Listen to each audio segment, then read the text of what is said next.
Hi, കോന്നൂർ കിച്ചന്റെ പുതിയൊരു വീഡിയോയിലേക്ക് നിങ്ങൾക്ക് എല്ലാവർക്കും സ്വാഗതം. അപ്പോൾ ഇന്ന് നമ്മൾ വന്നിട്ടുള്ളത് സൂറിലെ ഫിഷ് മാർക്കറ്റിലാണ്. അപ്പോൾ ഇപ്പം നല്ല ഇഷ്ടംപോലെ ചൂര കിട്ടുന്ന സമയമാണ്. ചൂര എന്ന് പറഞ്ഞാൽ കേരച്ചൂര, ഏതർ എന്നൊക്കെ പറയും, അതായത് വെള്ളച്ചൂര. അപ്പോൾ ചൂര വാങ്ങിയിട്ട് അച്ചാർ ഇടാമെന്ന് വിചാരിച്ചു. അപ്പോൾ നമ്മൾ ഏകദേശം ഒരു 16 കിലോ ഉള്ള ചൂരയാണ് വാങ്ങിയത് കേട്ടോ. അപ്പോൾ ഇവിടുന്ന് തന്നെ ഇങ്ങനെ പീസാക്കി മേടിച്ച ചെറിയ പീസല്ല, അതായത് വലിയ പീസ് ഇവരെയും കൊണ്ട് വെട്ടിച്ച് കഴിഞ്ഞാൽ ശരിയാവത്തില്ല കേട്ടോ. അപ്പോൾ നമുക്ക് ചെറിയ ചെറിയ പീസാക്കേണ്ട അച്ചാറിനെ, അപ്പോൾ അതിനുവേണ്ടി നമ്മൾ ഇങ്ങനെയുള്ള പീസാണ് ആക്കി എടുത്തേക്കുന്നത്. അപ്പോൾ ഇത് മൊത്തം നമ്മൾ അച്ചാർ ഇടാൻ പോവാണോ? ഇത് മൊത്തം നമ്മൾ അച്ചാർ ഇടുന്നില്ല. പിന്നെ ഇത് നമുക്ക് കുറച്ച് വറക്കാം, അതായത് തവ ഫ്രൈ ചെയ്യാം. പിന്നെ നമുക്ക് കുറച്ച് കറി വെക്കാൻ എടുത്ത് വെക്കാം. അപ്പോൾ ഇത് മൊത്തം കൂടെ അച്ചാർ ഇട്ട് വെച്ചിട്ട് എന്ത് ചെയ്യാൻ പറ്റും? അപ്പോൾ ഒത്തിരി നമുക്ക് അച്ചാർ ഇടണ്ട കേട്ടോ. അപ്പോൾ നമുക്ക് കുറച്ച് അങ്ങനെ, പിന്നെ ബിരിയാണി വെക്കുവാണേലേ അല്ലേ? ബിരിയാണിയും വെക്കാം, ഫിഷ് ബിരിയാണി. ഓക്കെ, അപ്പോൾ ഇത്രയും ചെയ്യാം. എന്തായാലും നല്ല അടിപൊളി ചൂരയല്ലേ? ഓക്കെ, അപ്പോൾ നമുക്ക് വീട്ടിൽ കൊണ്ടുപോയിട്ട് ഇത് ചെറിയ ചെറിയ പീസാക്കാമേ. നല്ല ഫ്രഷ് സാധനമാണ്. അതെ അതെ, ചുമന്നിരിക്കുന്നു.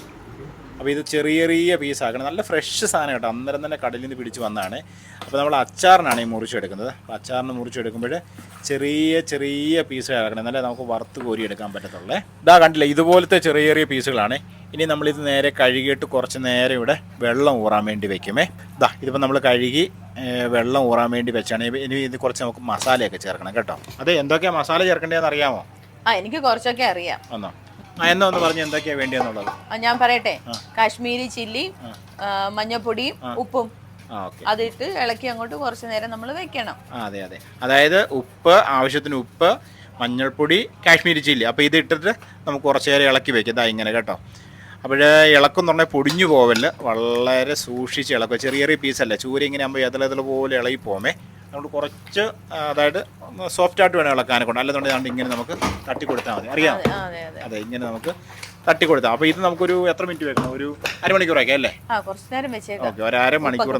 അതെ അതെ, ഒരു അരമണിക്കൂർ വയ്ക്കാം. അപ്പോൾ ഇനി എന്താ അടുത്ത പരിപാടി എന്ന് പറയാമോ? ഇനിയിപ്പോൾ നമ്മൾ അത് വറുത്ത് കോരി വെക്കണം. അതെ അതെ, കുറച്ച് വറക്കണം അല്ലേ?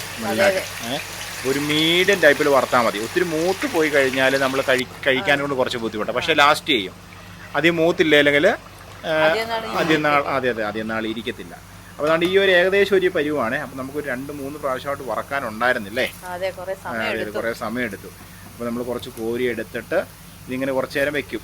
അപ്പോൾ നമ്മൾ ഇതിൽ നിന്ന് കുറച്ച് എണ്ണ എടുത്ത് അങ്ങ് മാറ്റുമേ. അതാ കണ്ടില്ലേ, ഇത്ര എണ്ണ മതി. അപ്പോൾ നമ്മൾ കുറച്ച് വെളുത്തുള്ളി, ഇഞ്ചി, അതെ അതെ അതെ, കരിയാപ്പില എല്ലാം കൂടി ഇട്ടിട്ട് ജസ്റ്റ് ഒന്ന് മൂപ്പിച്ചെടുക്കണേ. ഒത്തിരി മൂത്ത് പോണ്ട. പിന്നെന്താ പറയാ, മഞ്ഞപ്പൊടി, അതെ, പിന്നെ നമുക്ക് കുറച്ച് ഉലുവാപ്പൊടി, ഉലുവാപ്പൊടി ഇടണം, കായപ്പൊടി ഇടണം. ഓക്കെ, അപ്പോൾ അത് ചെറുതായിട്ടൊന്ന് മൂത്ത് വന്നു കഴിയുമ്പോൾ നമുക്ക് കായപ്പൊടിയൊക്കെ ഇടാമേ. ഇതെന്താ പറയാ, അതെ അതെ, ചൂടുവെള്ളം ഒഴിച്ചു കൊടുക്കാം. കണ്ടില്ലേ? അപ്പോൾ ആ മസാല ഒന്ന് കുറുകി വരുമേ. കുറുകി വന്നതിന് ശേഷം നമുക്ക് വേണ്ടത് പിന്നെ കല്ലുപ്പ്, അതെ, ആവശ്യത്തിന് ഉപ്പ് ഇടുക, കായപ്പൊടി, പിന്നെ ഉലുവാപ്പൊടി. കണ്ടോ? അപ്പോൾ ഇനി നമ്മൾ വറുത്ത് വെച്ചിരിക്കുന്ന മീൻ അതിലേക്ക് ഇട്ട് കൊടുക്കുക. എന്നിട്ട് ആദ്യം പൊടിയാത്ത രീതിയിൽ നമുക്ക് നന്നായിട്ട് അങ്ങ് ഇളക്കണം. അതെ അതെ അതെ അതെ, മസാല എല്ലാം അതിലോട്ട് പിടിക്കണം. പിന്നെ നമുക്ക് വേണ്ട മെയിനായിട്ട് ഇനി ഒരു കാര്യം ചേർക്കണ്ടെന്ന് അറിയാം. ഞാൻ പറയാം. എന്തോ? വിനാഗിരി. വിനാഗിരി.